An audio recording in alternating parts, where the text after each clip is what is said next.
এটা উঠে তো বলছেন, এটা উঠা। কই উঠা, এটা উঠা।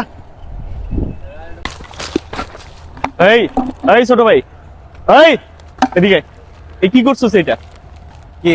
এটা ফেলাইছিস কই? এটা কি রে? কথা কি কানে? এই এদিকে, এদিকে নিচে নাম, নিচে নাম, নিচে নাম। এটা ফেলাইছিস কই তুই? এটা এদিকে, এখানে ফালানো জিনিস তুই ময়লা ঢুকাবি ভালো কথা, ওইদিক যায় ঢুকা। এই যে এটা ফালাইছিস, 2-3 বার বৃষ্টি নামলে তো পুরো লোকের জন্য দুর্ভোগ হয়ে যাবে আমাদের এখানে। পুরো বৃষ্টিতে ভাইজে গেলে তো এই পানিতে মনে করে যে আমাদের এখানে বসবাস করা লাগবে, এটা তো আমাদেরই যাওয়া লাগবে। তো বোতল ঢুকাবি ভালো কথা, ওইদিকে যা, ওই কোনায় যা।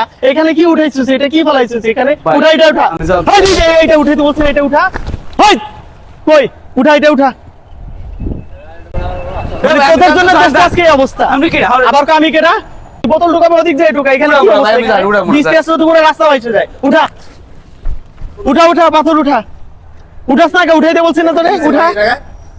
কি সমস্যা? কি আপনার সমস্যা? কি গেলে দেখতেছেন না? কি আবার কোন কি সমস্যা দেখতেছেন না এখানে?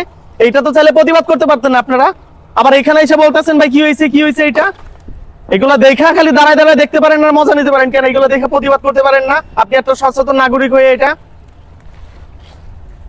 যান, এখান থেকে যান, ভাগেন এখান থেকে। মানে দাঁড়ায় দাঁড়ায় দেখতে পারেন আর কি হয়েছে, কি হয়েছে?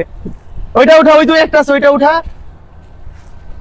বৃষ্টি হইলে পুরো রাস্তা একবার তলায় যায় এখানে, আর বসবাস তো আমাদেরই করা লাগে। ভাগ এখান থেকে, ভাগ, সোজা সোজা সোজা দৌড় দে।